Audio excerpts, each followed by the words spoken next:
struggle during interviews. Okay, so let me give you some quick tips. You really don't need to know the questions. Now, yes, if you could connect with somebody and they can give you some of the questions and prep you, I guess that gives you kind of a heads up, but then you might be focused too much on those questions. And here's what you need to do. Okay, interviewing is like telling a story. Make sure it's a real story, not something that you made up, okay? But think about some of the things that you have on your resume, right? Some of the accomplishments, the metrics. You achieved this in sales. You decreased this to increase this. You accomplished this. You were a part of this project. And then, at the end of the project, you did this. So again, when you are at an interview, talk about, they say, hey, tell me a time when you had a lot to do in a short period of time. How did you accomplish it? And what tools did you use? Okay. That is a perfect question, because any answer you give from any of the stories that you have will work. Again, you start off and do what? Talk about what it was and what you're trying to accomplish. Were there any obstacles, or who'd you get involved? I think a lot of times we think that that answer that we give during an interview has to be just everything that we did. No.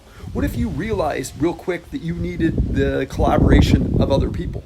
Well, that's perfect. That means that you aren't going to just do it all yourself. You know that you want the project to be successful, so you reach out to others, okay?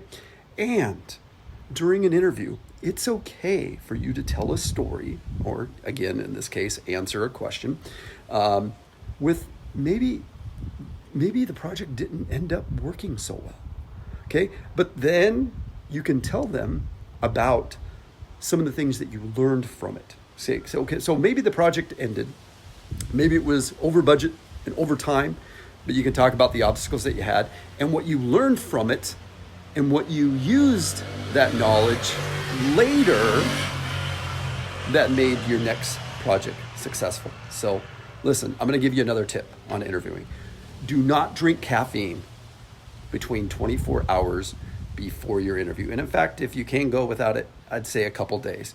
All right. If you're like me, caffeine makes my mind and my mouth not work so well together. Okay.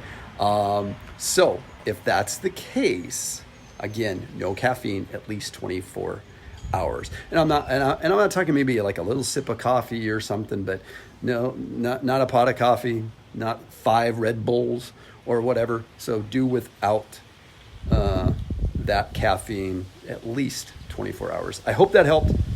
If I can help you with anything else regarding interview prep, or you have any questions, put them down below.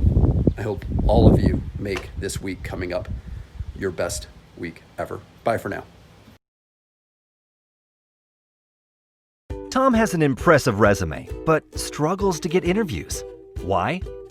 Many companies use ATS software to streamline the hiring process. ATS scans resumes for keywords. If, like Tom, you haven't used those words, your resume won't be reviewed. Then, Tom found Alto Advance.